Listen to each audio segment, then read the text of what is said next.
ప్రజల కోసం కాదు అని కమ్యూనిస్టులు విస్పష్టంగా ప్రకటించారు. అట్లాగే పరిశ్రమలు పెట్టారు. పరిశ్రమలు పెట్టకముందు ఏం చేశారు? ఈ దేశంలో ఉన్న చేనేత కార్మికుల వేళ్లు నరికేశారు. చేనేత వృత్తిని దెబ్బతీశారు. కలకత్తా లాంటి నగరాలు, బొంబాయి లాంటి నగరాలు, బాగా చేనేత కేంద్రాల నుంచి కూడా మొత్తం జనాభా అంతా కూడా విపరీతంగా పల్లెలకు పారిపోయే పరిస్థితిని కల్పించారు. అందువల్ల విధ్వంసం చేసి ఆ విధ్వంసం స్థానంలో వాళ్ళు కోరుకునే పరిస్థితి ఇక్కడ పెట్టారు.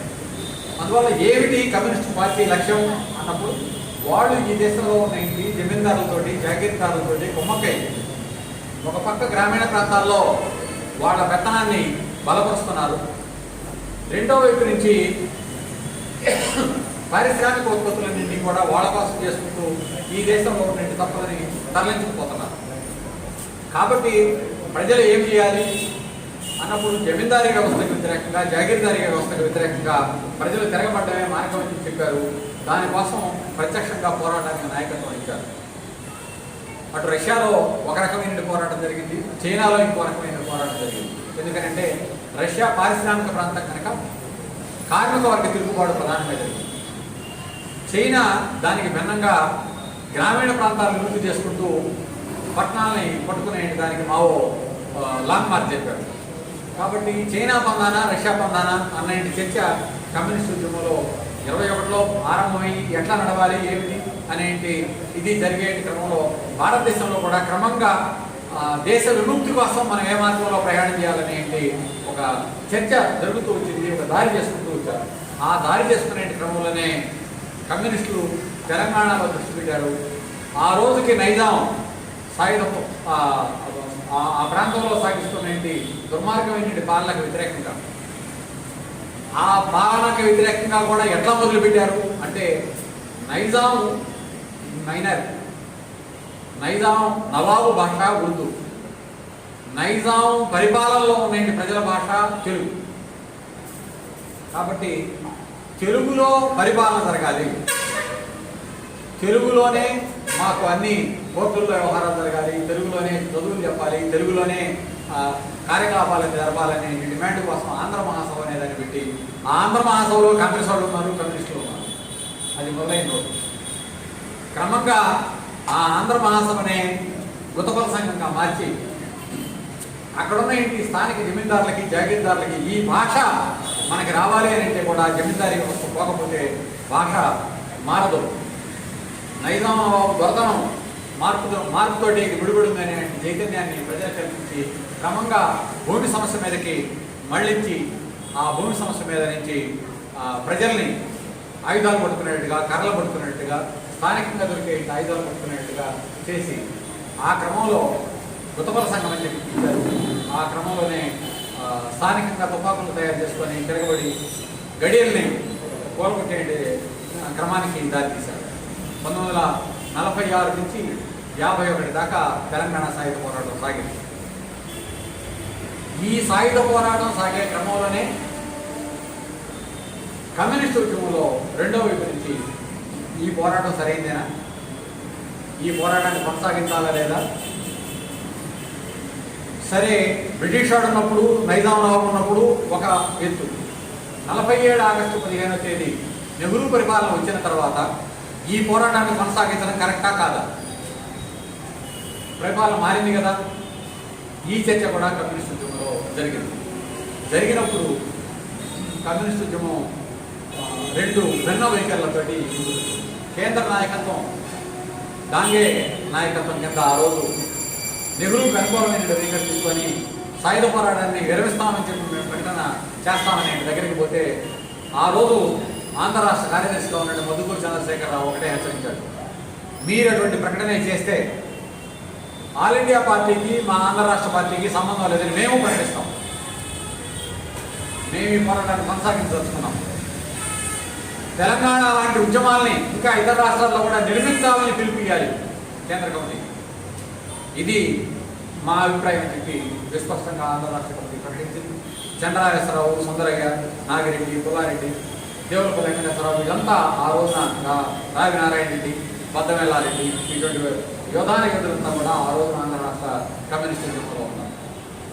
47 ఆగస్టు 15 తర్వాత కొనసాగించడం మీద కమ్యూనిస్ట్ ఉద్యమంలో సాగిన చర్చ, మొదలైన ఈ చర్చ ఆ రోజు నుంచి ఈ రోజు దాకా కూడా సాగుతూనే ఉంది. సుందరయ్య గారు రాశారు తెలంగాణ సాయుధ పోరాటం గురించి పుస్తకాన్ని. సుందరయ్య గారు ఆ రోజు సాయుధ పోరాటాన్ని కొనసాగించాలనే వాదన వైపు నిలబడ్డారు. రాజేశ్వరరావు గారు విరమించాలనే వాదన వైపు నిలబడ్డారు. నాగిరెడ్డి గారు కొనసాగించాలనే వాదన వైపు నిలబడ్డారు. అట్లా ఆంధ్ర కమ్యూనిస్ట్ ఉద్యమం పళ్ళయ్యప్పన్ పోలీసు క్యాంపులు పెట్టి నెహ్రూ ప్రభుత్వం, ఎందుకంటే 47 ఆగస్టుకు పూర్వం కంటే 47 ఆగస్టు 15 తర్వాత బలైన కమ్యూనిస్టులు ఈ తెలంగాణలో ఆంధ్రాలో ఎక్కువ. నెహ్రూ గనక సోషలిస్ట్ అయితే, నెహ్రూ గనక అభ్యుదయవాది అయితే కమ్యూనిస్టులను చంపాల్సిన అవసరం ఏమొచ్చింది? ఇది కమ్యూనిస్టులకి అందరికీ, ప్రగతిశీలవాదులకి అందరికీ వచ్చిన ప్రశ్న, ఇప్పటికీ కూడా వస్తూ ఉన్నాయి. పటేల్ విగ్రహాన్ని అక్కడ పెట్టారు. పటేల్ ఆ రోజు ఏం చేశాడు? హోంమంత్రిగా కమ్యూనిస్టుల మీద ఊచపాతని నిర్బంధాన్ని ప్రవేశపెట్టడంలో పటేల్ పాత్ర కేరళ నుంచి పళ్ళయ్యప్పన్ లాంటి కరుడుగట్టిన పోలీసు అధికారులను తెచ్చి ఆంధ్ర రాష్ట్రంలో కృష్ణా జిల్లాలో కాటూరు, ఎలమరు అనే 2 గ్రామాలు కమ్యూనిస్టులకి కేంద్రాలుగా ఉన్నాయని, ఆ 2 గ్రామాల్లో ఉదయం దొడ్డికి పోబోయే ముందే గ్రామాల్లో సహజంగా 4-5 గంటలప్పుడు లేచి బయటికి పోయేటి అలవాటు కనుక ఆ సమయంలో అంటే రాత్రిపూటనే పోలీసులు ఆ ఊళ్ళోకి చేరి ఊరిని చుట్టుముట్టి బయటికి దొడ్డికి పోకుండా గాంధీ బొమ్మ చుట్టూతా ఆడవాళ్ళకి ఎదురుగా మగవాళ్ళని బట్టలు పొందేసి నిలబెట్టి గాంధీకి చేయంత దాకా పుట్టారు. ఎంతో మందిని పళ్ళయ్యప్పన్ ఎన్కౌంటర్ల పేరుతోటి కాల్చంటాడు. ఆ నిర్బంధాన్ని ఖండిస్తూ సరోజినీ నాయుడు వాళ్ళ అన్నగారు వీరేంద్రనాథ్ చట్టోపాధ్యాయ పెద్ద గేయం రాశారు, కలమరు పాటలు. తర్వాత ఆయన విజయవాడ ఎంపీగా కూడా ఎన్నికయ్యాడు కమ్యూనిస్ట్ పార్టీ. అంత అకృత్యాలకి కాంగ్రెస్. అందుకనే కాంగ్రెస్ పరిపాలనకి నైజాం పరిపాలనకి మౌలికంగా స్వభావంలో తేడా ఏమైనా ఉందా అన్న చర్చ సాగింది. ఆ చర్చలో కమ్యూనిస్టులు, అందులో వామపక్ష భావజాలం ఉన్న వాళ్ళంతా నెహ్రూకి బ్రిటిష్ పరిపాలనకు సంబంధించి, నైజాం పరిపాలనకు సంబంధించిన దానికి స్వభావ రీత్యా తేడా ఏమి లేదు, ఇదంతా దోపిడీ వర్గాలకు సంబంధించిందే. ఎందుకంటే కమ్యూనిస్టులు చేసిన నేరం ఏంటి? అక్కడ సుందరయ్య గారు రాశారు, 10,000 గ్రామాల్లో 10 లక్షల ఎకరాల భూముల్ని కమ్యూనిస్టులు ప్రజలకు పంచారు. తప్ప ఇది నేరమా? నువ్వేం చూస్తున్నావు? బ్రిటిష్ పరిపాలన పోతే ఈ దేశంలో ప్రజలకి కూడు, గుడ్డ, విద్యా, వైద్యం అందిస్తామని ఏంటిదే కదా నేనే నాగం. మరి నువ్వు ఎట్లా అందిస్తావు చెప్పు?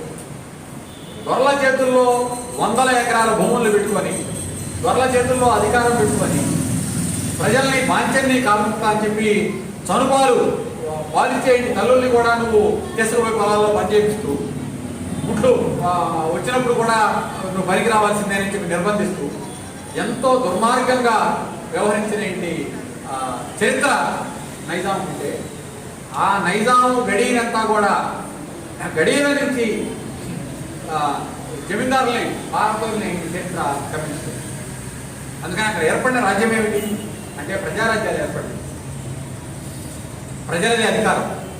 గ్రామాల్లో ఏదైనా వ్యవహారం వస్తే ప్రజలే కూర్చొని ప్రజలు పంచాయతీలు పెట్టుకొని పరిష్కారం చేసుకున్నారు, దోపిడీ కోర్టులకు పోకుండా. ఇది కమ్యూనిస్టుల పాలనలో ఏర్పరుచుకున్న యంత్రాంగం నైజాం నవాబుని ఓడించిన తర్వాత. మరి పట్టణాలకి పారిపోయిన భూస్వాములకి, దొరలకి కాంగ్రెస్ టోపీలు పెట్టి గ్రామాల్లోకి తీసుకొచ్చి కమ్యూనిస్టుల్ని కొట్టి, కమ్యూనిస్టుల్ని చంపి, వెతికి, వేటాడి తిరిగి మళ్ళీ భూములను వాళ్ళకి అప్పచెప్పడం నెహ్రూ సైన్యం చేయలేదా? నెహ్రూ పాలన అంతిమ పరమార్థం అది కాదా? అందుకనే కమ్యూనిస్ట్ పార్టీ ఆ రోజు విస్పష్టమైనటువంటి ప్రకటించింది. రంగు రంగుల మారిన ఎవరయ్యో, నీ రంగే బహిరంగమైన ఎవరయ్యో అని పాటలు పాడుతున్నారు గ్రామీణ ప్రాంతాలు. నువ్వేమి నీ రంగులను కప్పెట్టుకోవాలని ప్రయత్నం చేస్తే కుదరదు. మోరాల్ నెహ్రూ ఫిలాసఫీ చెప్పి చైనా కమ్యూనిస్ట్ పార్టీ ఆ రోజుల్లోనే వ్యాసాలు రాశారు. అందువల్ల కాంగ్రెస్ యొక్క స్వభావం నైజాంకు వ్యతిరేకంగా పోరాడిన కమ్యూనిస్టుల్ని ఊతపాత వేయడం ద్వారా కాంగ్రెస్ తనేమిటో నిరూపించుకుంది. అందువల్ల కమ్యూనిస్ట్ ఉద్యమం 47 ఆగస్టు 14 జరిగిన ఏంటి మార్పు కూడా ఏమిటి అనే దాని గురించిన ఏంటి మొదటి కమ్యూనిస్ట్ పార్టీ కార్యక్రమంలో స్పష్టంగానే చెప్పింది. ఏమని? ఇది అధికార మార్పిడే తప్ప ఇది స్వాతంత్రం కాదు. నెహ్రూ అంతకుముందే ప్రకటించాడు. ఏమని అంటే ఒకవేళ స్వదేశీ పరిపాలన ఏర్పడితే ఆ ఏర్పడిన తర్వాత కూడా ఆర్థికంగా రాజకీయంగా పాత విధానాలు ఏమైనా కొనసాగిస్తే అది స్వాతంత్రం కాదు కదా, దాని నీడ కూడా కాదు పొమ్మన్నాడు. మరి నెహ్రూ చేసింది ఏమిటి? 47కి ఆగస్టు 14 నాడు ఉన్న ఈ యంత్రాంగమే ఆగస్టు 15 నాడు కూడా కొనసాగలేదా? ఈ రోజుకేదే కొనసాగడం లేదా? ఈ పరిపాలన ఏమన్నారు? అందుకనే కమ్యూనిస్ట్ ఉద్యమంలో 47, 50ల మధ్య తీసుకున్న వైఖరి నుంచి తర్వాత కమ్యూనిస్ట్ పార్టీ వెనక్కి. ఈరోజు భారత కమ్యూనిస్ట్ పార్టీ సిపిఐగా ఉన్నది కానీ భారత కమ్యూనిస్ట్ పార్టీ మార్క్సిస్ట్గా ఉన్నది కానీ వైఖరులు మార్చుకున్నాయి. అది స్వతంత్రమేను అని ప్రకటించింది.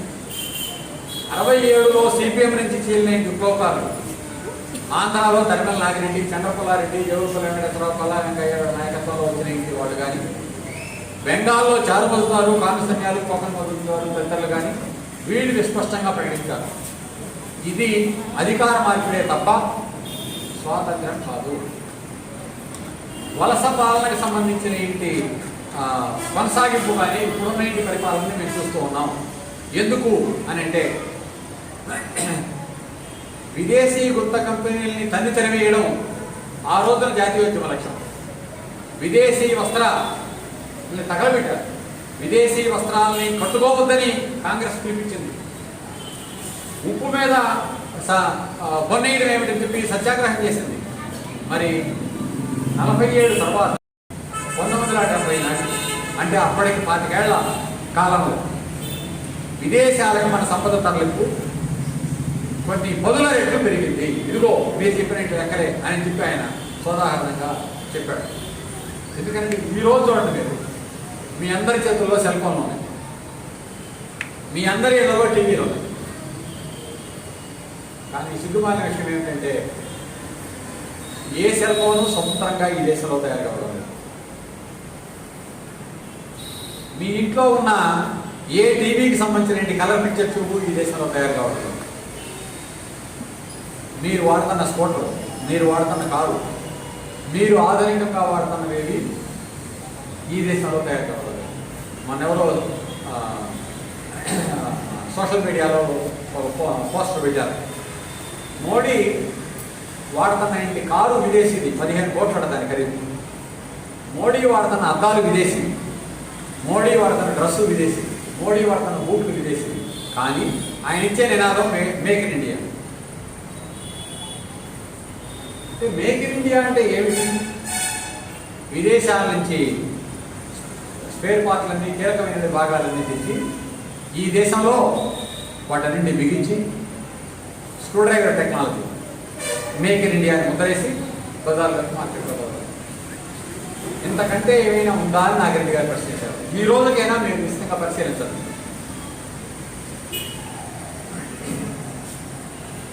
మీరు రోజువారీగా తాగుతున్న మంచినీళ్ళు కూడా ఈరోజు దేశీ కంపెనీలే ఈ దేశంలో అమ్ముతుంది. ఏ కంపెనీ అమ్ముతుందండి? కోకోకోలా వాడు అమ్ముతున్నాడు, పెప్సీ వాడు అమ్ముతున్నాడు, ఆక్వాకన్ ఆ పేరుతో వాడు, కిల్లే అనే పేరుతో. ఆ రెండు ఎక్కడ కంపెనీలు? మంచినీళ్ళు కూడా ఈ దేశంలో మార్కెటింగ్ తయారు చేసుకోవడానికి, ప్రజలకు అందించుకోవడానికి దిక్కు లేదా? 75 ఏళ్ల అమృత మహోత్సవాలు జరుపుతున్నాయండి వేళ. చెప్పండి. నాగిరెడ్డి గారు వేసిన ప్రశ్న. తాకట్టులో భారతదేశం, ఇండియా మార్టిగేజ్ అని ఆయన క్యాప్షన్ పెట్టడానికి కారణం అదే. అందుకని నాగిరెడ్డి గారు చెప్పారు, మీరు 2 విషయాల్లో బ్రిటిష్ వాళ్ళనే పోలి వ్యవహరిస్తున్నారు. ఒకటి, రాజుల మహారాజుల ఇండియాగా బ్రిటిష్ వాళ్ళు కొంత భాగాన్ని విడగొట్టి జమీందారీ జాగీర్దారీ వ్యవస్థని ఈ దేశంలో బలోపేతం చేశారు. వాళ్ళు దాన్ని రద్దు చేయరు, వాళ్ళు దానితో రాజీ పడ్డారు. ప్రజల్ని జమీందారీ జాగీర్దారీ వ్యవస్థ కిందనే ఉంచారు. వాళ్ళ దోపిడీలు, దౌర్జన్యాలు వీటిని ఆపలేదు. కాకపోతే వాళ్ళకి కప్పం కట్టుకునేట్టుగా గ్యారెంటీ చేసుకున్నారంతే. ప్రజలు ఫ్యూడల్ పీడం నుంచి బయటపడడం అనేది బ్రిటిష్ వాళ్ళ ఉద్దేశం కాదు. మరి 47 తర్వాత మీరేం చేశారు? ఈ దేశంలో ఏమైనా భూస్వామ్య వ్యవస్థను రద్దు చేశారా? ఏమైనా ఈ దేశంలో భూముల పంపకం ఏమైనా చేపట్టారా? అంటే లెక్కలు పత్రికల్లో అన్నింటిలో వచ్చినాయి. రిజర్వ్ బ్యాంక్ వాళ్ళే విస్పష్టమైన లెక్క ప్రకటించారు. ఏమని అంటే ఈ దేశంలో అట్టడుగునున్న ఇంటి 10% కుటుంబాల్లో, అంటే 100 కుటుంబాలు ఉన్నాయని లెక్కేసుకుంటే అట్టడుగునున్న ఇంటి 10% కుటుంబాల్లో దేశం మొత్తం మీద ఉన్న ఇంటి భూముల్లో కేవలం 0.01% మాత్రమే ఉంది. అంటే 1 సెంటు మాత్రమే ఉంది 100 ఎకరాలు. అదే సందర్భంలో పై స్థాయిలో ఉన్నండి ధనిక రైతుల చేతిలో, భూస్వాముల చేతిలో, 10%గా ఉన్న కుటుంబాల చేతుల్లో, గ్రామీణ ప్రాంతంలో ఉన్న ఆస్తులలో 50% వాళ్ళ చేతుల్లోనే కొట్టుకోవడం. ఇది నాగరెడ్డి గారు చెప్పిన లెక్క కాదు, నేను చెప్పిన లెక్క కాదు, ఇండియన్ రిజర్వ్ బ్యాంక్ చెప్పిన లెక్క. తాజాగా ఆక్స్ఫామ్ అనే సంస్థ భారతదేశానికి సంబంధించిన నివేదికల్ని విడుదల చేస్తూ వస్తుంది. సంపద ఎట్లా డిస్ట్రిబ్యూట్ అవుతుంది, ఏంది భారతదేశంలో పరిస్థితి అని అంటే వాళ్ళు విస్పష్టంగా ప్రకటించారు. ఏమిటి అని అంటే దేశంలో ధనికులుగా ఉన్న కొద్దిమంది చేతుల్లో 5-10% దేశంలో ఉన్న 70-80% ఆదాయాలు చేరుతున్నాయి. మిగిలిన 50% కేవలం దేశం మొత్తం మీద వస్తున్న ఆదాయంలో 10% లోపే చేరుతున్నాయి.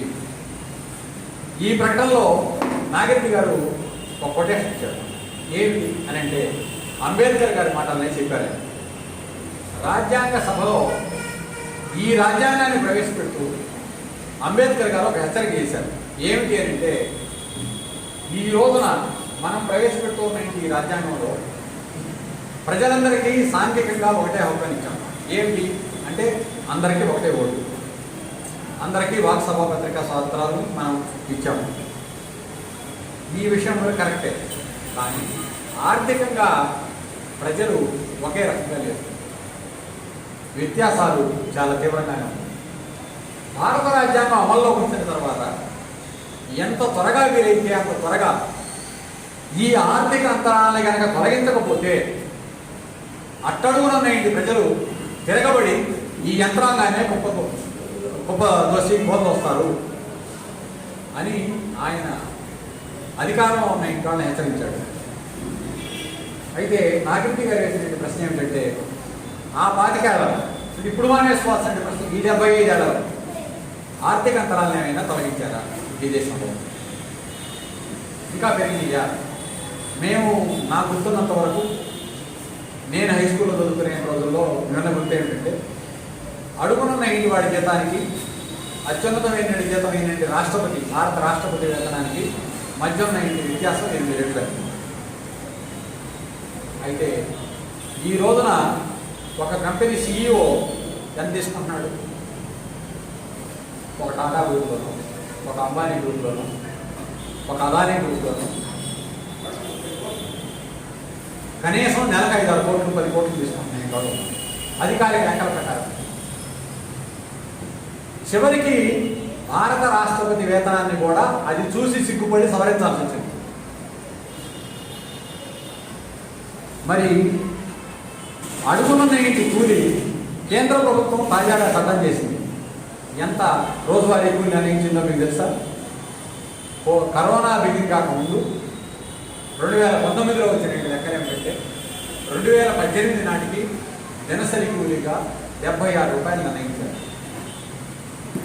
ద్రవ్యోల్బణం పెరిగింది కనుక 2 రూపాయలు పెంచుతున్నామని దినసరి కూలీని 78 రూపాయలకి చట్టబద్ధం చేశారు 2019లో. మరి 78 రూపాయల కూలీ ఏమిటి? కార్పొరేట్ కంపెనీలకు సంబంధించిన CEOలు సంవత్సరానికి 150 కోట్ల 200 కోట్ల జీతాలుగా 1000 కోట్లు తీసుకోవడం ఏంటి? కాబట్టి మన ప్రయాణం ఎటుంది? అంబేద్కర్ చెప్పిన ఏంటి? ఆర్థిక అంతరాలను తొలగించే వైపుందా, ఆర్థిక అంతరాలను పెంచే వైపుందా అంటే మీరు ఎవరైనా చెబుతారు ఆర్థిక అంతరాలు పెంచే వైపుగానే ఉంది. ఇంకా కూడా దారిద్ర్యం పెరుగుతూ ఉంది, ఇంకా కూడా దేశంలో వ్యత్యాసాలు పెరుగుతూ ఉన్నాయి. మరి ఈ వ్యత్యాసాలు పెరుగుతూ ఉన్న ఇంటికి ఉద్దేశపూరితంగా జరుగుతుందా, అనుద్దేశపూరితంగా జరుగుతుందా? ఇది మనం వేసుకోవాల్సిన ప్రశ్న. యథా